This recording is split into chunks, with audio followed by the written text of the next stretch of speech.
On the evening of February 23rd, 2022, thousands of Russian soldiers sat in their trucks along the Belarusian border, still believing they were just finishing another military exercise. It wasn't until they were ordered to cross the border at dawn that many realized that they were part of a full-scale invasion. They had been told they would be greeted as liberators with flowers. Instead, they were met by a 40 miles long logistical nightmare that would become the first great humiliation of the war. As this massive armored column with hundreds of tanks, fuel, trucks, and supply wagons pressed toward Kiev, the earth itself seemed to rebel. An unusual mild winter had turned the off-road terrain into a deep, gelatinous mud known as Rasputitsa. Trapped on a single narrow highway and unable to maneuver, the invisible Russian army effectively became the world's longest traffic jam. But the real nightmare began when the fuel ran out.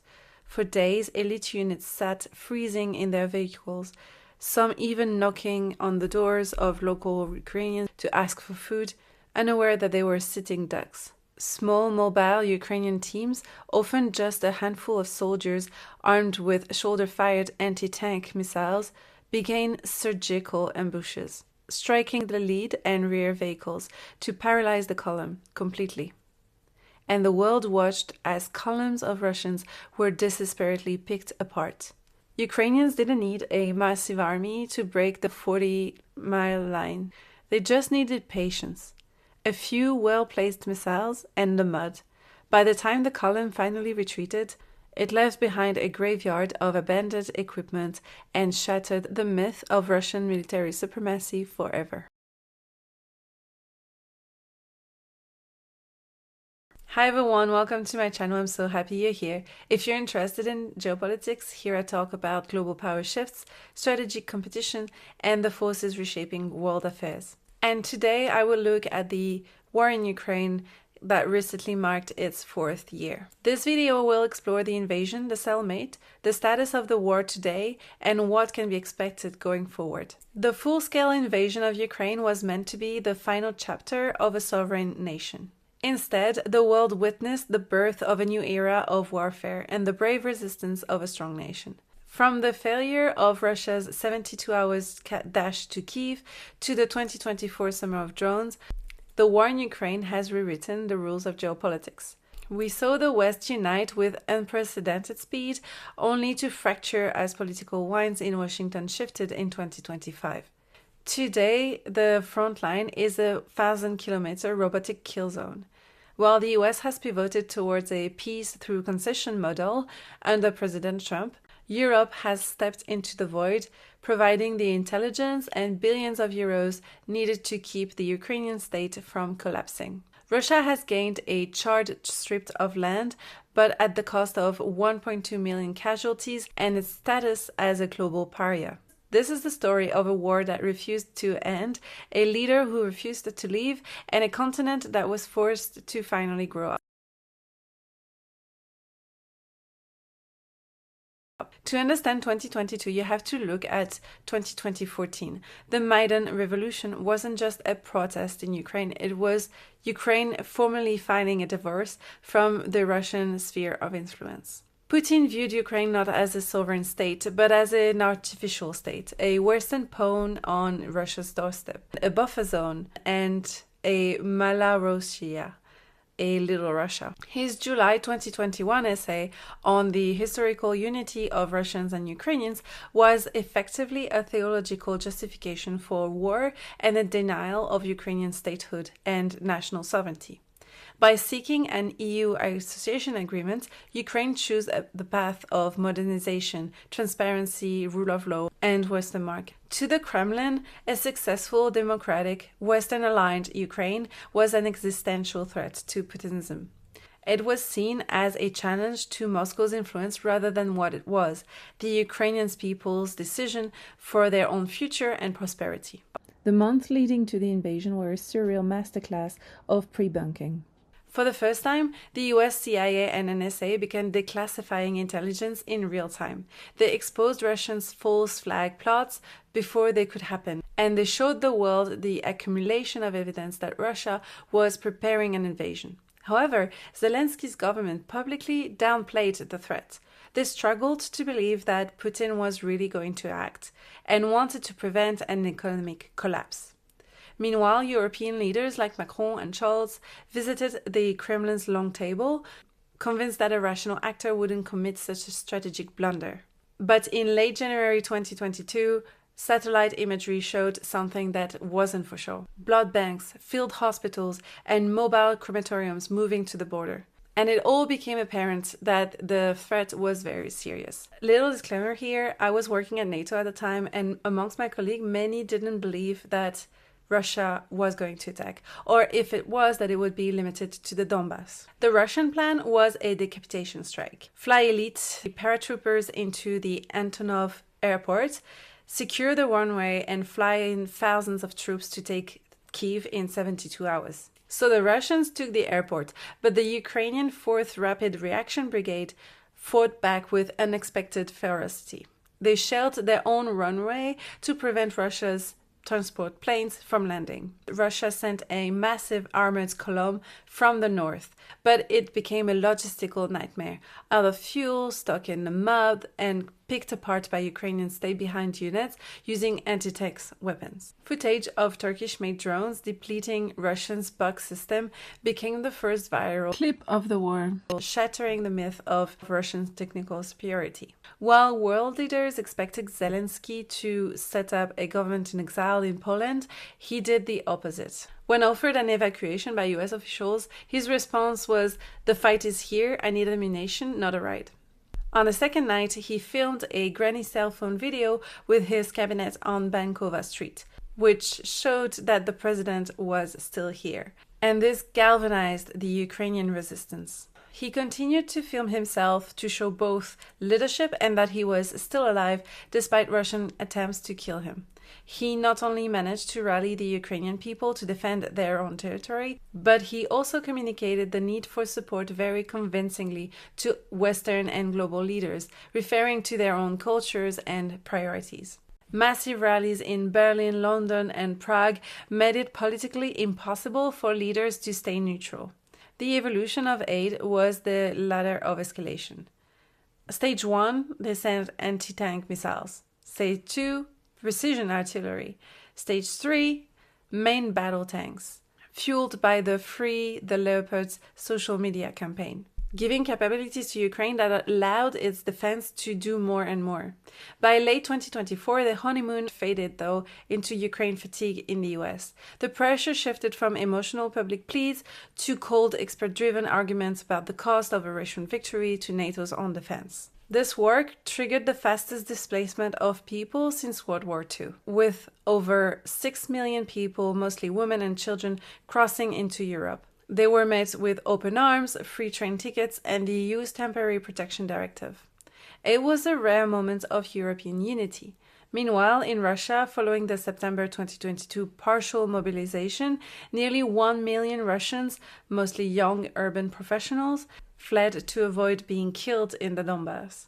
The queues at Georgia's border were miles long. This was Russia's largest brain drain in history. Later, Ukraine decided to launch a counter-offensive in 2023 in Zaporizhia, which demonstrated that modern technological parity, specifically the ubiquity of low-cost surveillance and FPV drones, has rendered traditional 20th century combined arms maneuvers nearly impossible.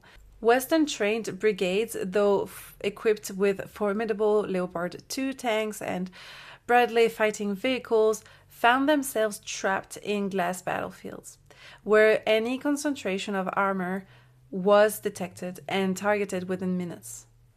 They faced a Russian line of defense that was very dense, multi-layered, and with a lot of minefields, sometimes reaching the density of 5 mines per square meter. Armored breaching vehicles were quickly disabled.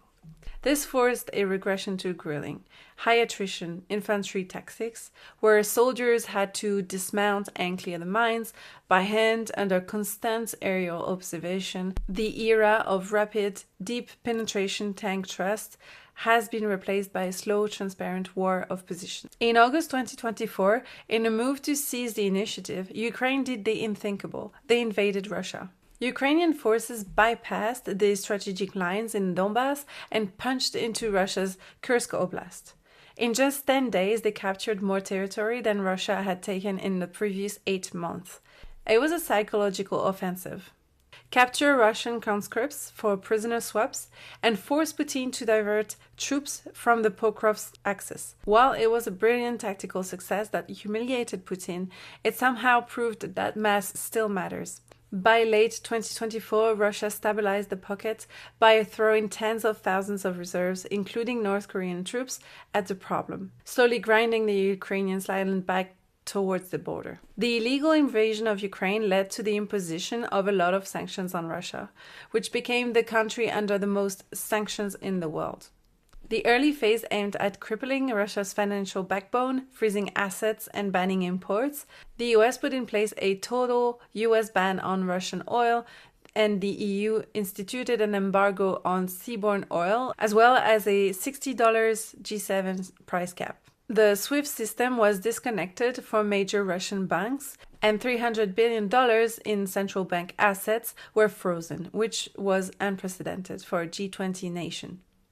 As a result, the Russian economy contracted by 2.1%, and the ruble plummeted initially, but was saved by emergency capital controls and oil prices.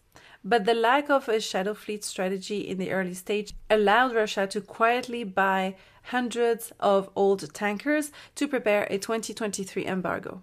By late 2024 and mid-2025, the focus shifted to Russia's shadow fleet of clandestine tankers, banning the ships from ports and blacklisting individual tankers in the shadow fleet.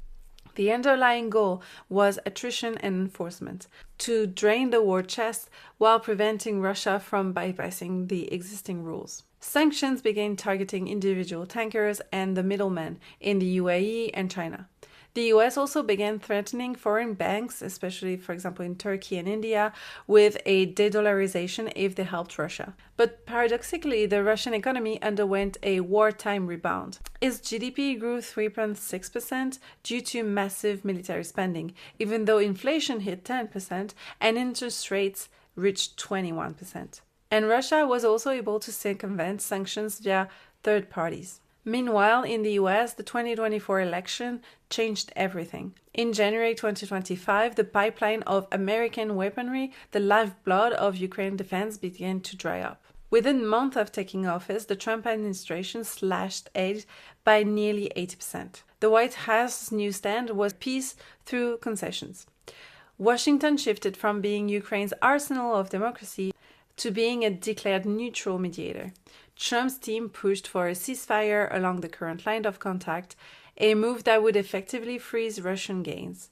But a year in, we can see that the US under Trump is more favorable to Russia's claims and objectives, negating the stance of neutral mediator. US intelligence support was even briefly interrupted in early 2025 to encourage Kyiv to sit at the negotiation table, creating a moment of extreme vulnerability for the Ukrainian high command.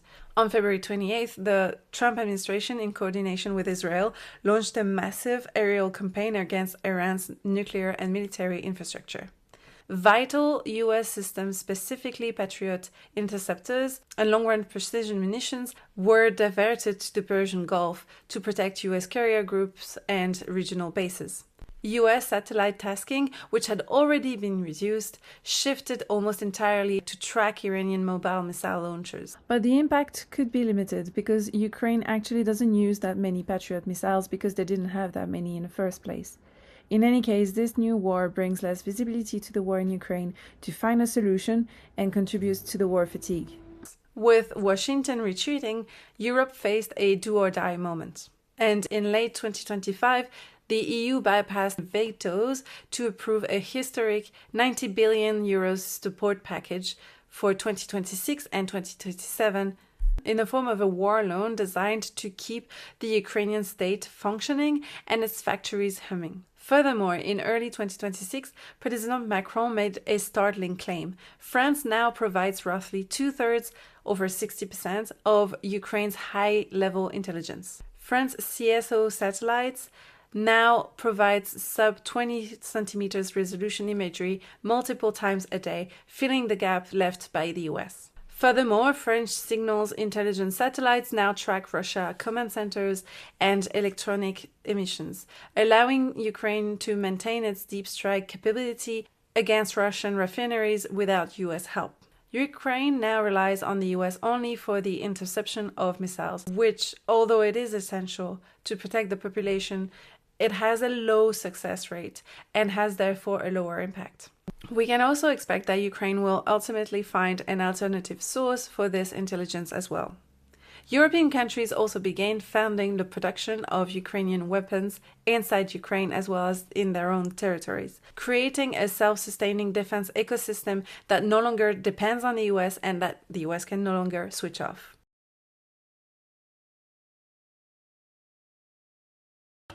And Ukraine's dependence on capabilities from external countries has been reduced, as it is now producing drones at industrial scale, with well over 3 million annually across aerial, ground, and maritime categories towards a projected 7 million in 2026. By early 2026, the frontline has become a more than 1,000-kilometer laboratory for the future of death. Traditional NATO infantry doctrine, massing troops for a breakthrough, is now considered a suicide mission. And the front has become a ghost front. Frontline units often operate at just 40-50% manning, because you don't need a squad to hold a trench when 12 drone operators in a basement can monitor and strike everything within a 15-kilometer radius. By the end of 2025, drones became responsible for over 80% of all confirmed Russian equipment losses. To bypass the heavy electronic warfare, Ukraine developed AI-enabled drones. These don't need a pilot signal. Once they identify a tank, they lock on and complete the strike even if the radio link is totally severed. Additionally, in late 2025, unjammable drones appeared. They are trailing miles of ultra-thin fiber optic cables behind them, which means that they are immune to radio jamming that had previously grounded entire fleets. Ukraine's long range has moved from a dream to daily reality. Using the Firepoint FP1 drones, Kyiv has bypassed Russia's frontline defenses to hit its economic heart. And it's no longer just the border regions that are affected. Ukraine now strikes oil refineries as far as Tatarstan, and we can regularly see videos of refineries there on fire. And all this brings a lot of pain to Moscow. In 2025 alone, Ukrainian strikes cost the Russian oil sector an estimated $14 billion. Direct damages to refineries forced Russia to extend its gasoline export ban in 2026. The war economy is eating its own tail. Russia has the oil, but the capacity to turn it into fuel for its tanks is literally going up in smoke. In terms of sanctions, Western and G7 sanctions in early 2026 have transitioned from broad economic bans to surgical maritime services blockades, specifically designed to dismantle the logistics of Russia's shadow fleet. While the EU's landmark 20th package, which proposes a total ban on insurance and technical services for any vessel carrying Russian oil, remains under negotiation due to internal debate, the UK and US have surged ahead with aggressive enforcement. US secondary sanctions have forced key global buyers, including major Indian refineries, to halt Russian oil imports to avoid losing access to the US dollar. As a result, the Russian economy is showing significant signs of wartime stagnation. Although military spending, now at 8% of GDP, has prevented a total collapse, the civilian sector is being cannibalized by high inflation and severe labor shortage. Revenue from fossil fuels dropped by 24% in 2025, reaching wartime lows in early 2026, forcing the Kremlin to hike taxes on ordinary citizens and maintain crushing interest rates as high as 21%. While the shadow fleet still manages to move oil through aging vintage tankers. The escalating legal and operational costs have made these exports increasingly inefficient, leaving the Russian state walking a precarious economic tightrope. To ensure Ukraine's security, Kyiv has made the case that joining the EU and NATO would prevent further Russian aggression against such a powerful defense umbrella. On the EU side, the traditional 10-year path has been scrapped in 2025 due to geopolitical urgency. The EU has signaled that Ukraine will be technically ready for accession by 2027. Through a process dubbed reversed enlargement, Ukraine has been granted a de facto seat at the table. It now participates in the EU single market and energy grid before the final legal chapters are even closed.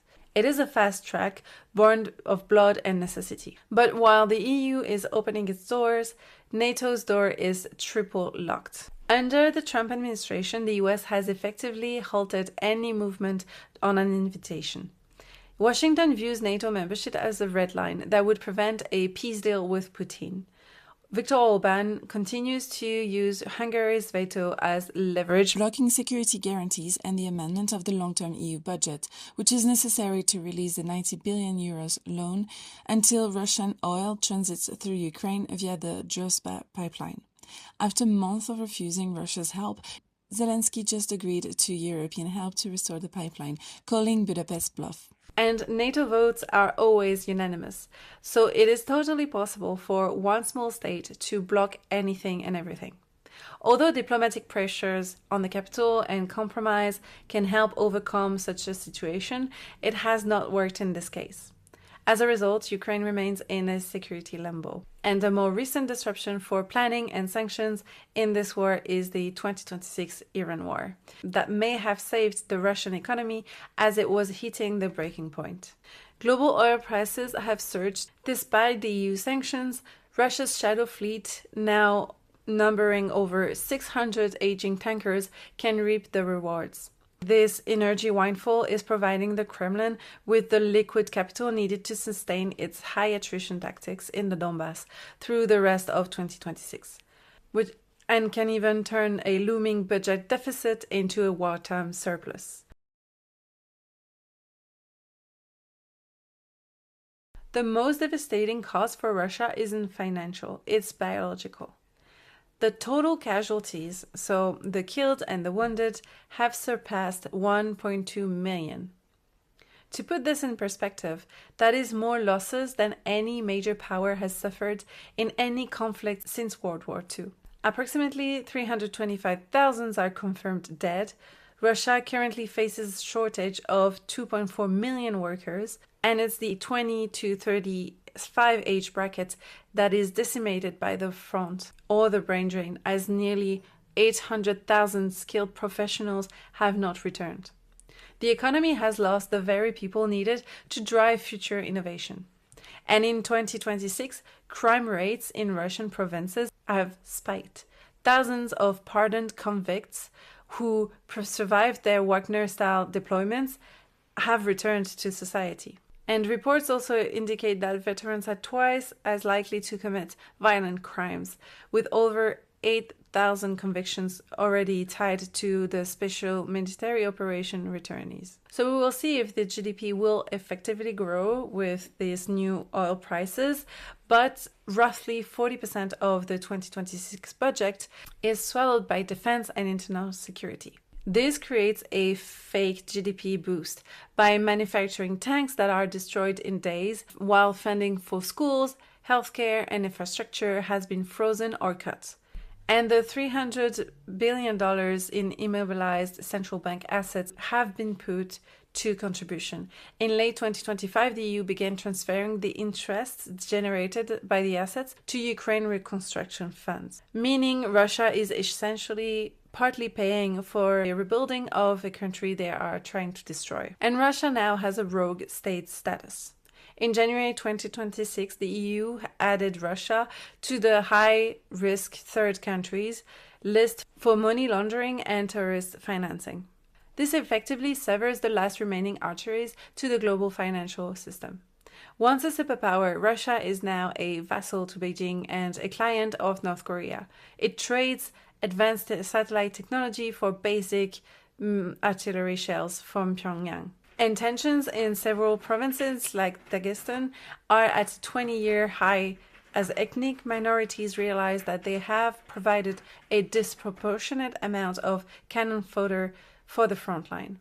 The 11% increase of security spending from 2026 is dedicated also to prevent a push for independence. But President Trump's return to office has offered Putin a lifeline out of isolation, even as the war continues. Trump met Putin in Anchorage on August 2025, the first such meeting since 2019.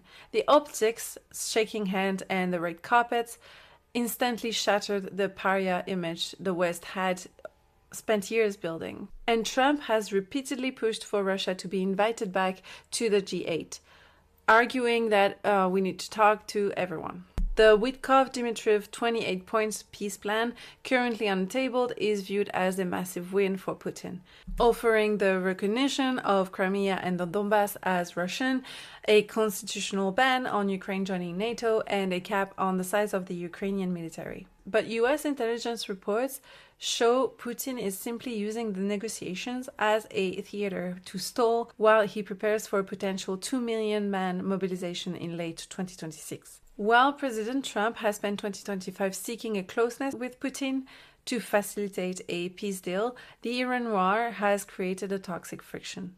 Russia has not just condemned the US strikes as unprovoked aggression, which irony, but it is also actively providing Iran with intelligence and military capabilities. Trump now finds himself in a kinetic war against a country that is directly shielded by the man he calls a potential partner for peace. This could be the breaking point for the Trump-Putin friendship, but overall, geopolitical experts have reached a grim consensus. The uninhibited annexation war Russia launched in 2022 served as a global permission slip for lawlessness. By proving that a major power could seize land and hold it despite a total breach of the UN Charter, Russia dissolved the civilizational consensus that had held since 1945. Analysts argue that the weakened state of international norms paved the way for the current escalation in Iran and the gray zone conflict appearing globally. If the most fundamental rule that borders cannot be changed by force is dead in Ukraine, it is dead everywhere. We have entered an area where might once again defines right, and international law is increasingly viewed as a relic of a more optimistic century. Concessions. The Trump administration could manage to force a compromise, but it will be difficult. So far, Russia has rejected all proposals, even those favoring Moscow, despite the efforts for the US to accommodate Russia and Ukraine's. The most recent US Witkoff-Kushner plan's first draft required Ukraine to seize the Donbass and Crimea in exchange for a 20-year NATO freeze.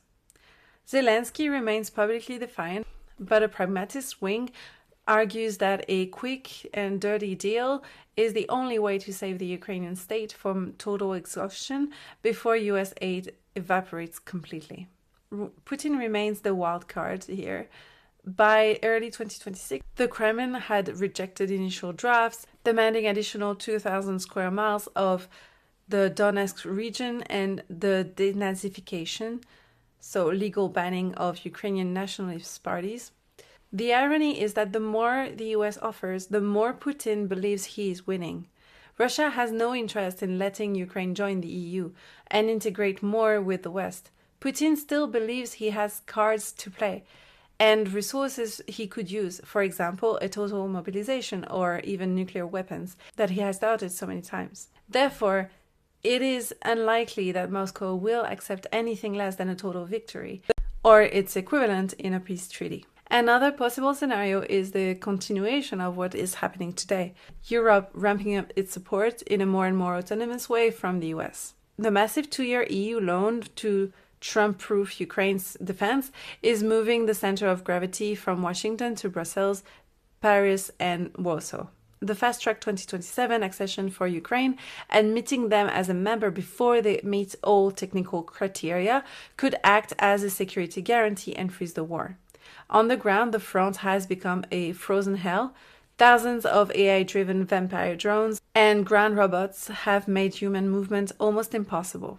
A Russian mass mobilization could challenge this situation, but for now it is unlikely to move. And the total mobilization is then a third possible scenario to explore. This is the darkest timeline. What happens if Putin decides to double down to break the 2026 stalemate? Military analysts warn that Putin may finally order a general mobilization in late 2026. While demographically possible, the cost will be dire and could end Putin's regime if he fails. It would require closing Russia's borders, seizing private assets, and would likely trigger hyperinflation. In regions like Dagestan, local leaders are already struggling to justify the meat grinder tactics to their people. A full draft could be the spark that turns a foreign war into an internal one. To arm this force, Russia would need Beijing trading its mineral rights and tech for Chinese industrial support because it lacks the production capacity as of now. This move could permanently end Russia's status as a great power. So in conclusion, the war in Ukraine has fundamentally upended the 20th century military doctrine, proving that asymmetric warfare is not only possible in a high-intensity environment, but can functionally paralyze a superior conventional power. Through the democratization of air power and via low-cost drones and AI-driven strategic neutralization, Ukraine has successfully offset Russia's massive advantages in armor and manpower. This shift has turned the front into a robotic kill zone, where traditional maneuvers have died and the ability of a smaller state to deny a superpower its strategic objectives has become the new benchmark for victory. This evolution signals a world where technological agility and engineers' wits on the front line are more decisive than the raw industrial mass of the past, rewriting the playbook for every mid-sized power currently standing in the shadow of an imperial neighbor. Simultaneously, the conflict has acted as a brutal catalyst for European strategic autonomy, forcing the EU to emerge as a sovereign security actor as the US retreats into transactional isolationism. With Washington's support increasingly volatile and contingent on domestic political shifts, Europe has been compelled to take charge of its own destiny. This in itself, though, represents a historic rejection of the 19th century style spheres of influence that the Kremlin sought to revive. By resisting a naked imperialistic invasion intended to erase Ukrainian statehood, the West is now grappling with whether this imperial reconquista will be emulated by other revanchist powers, or if the high cost of Russia's spheric gains will serve as a final deterrent warning against the return of global imperialism. So thank you for watching. I hope you found this video interesting, and I will see you very soon in the next one.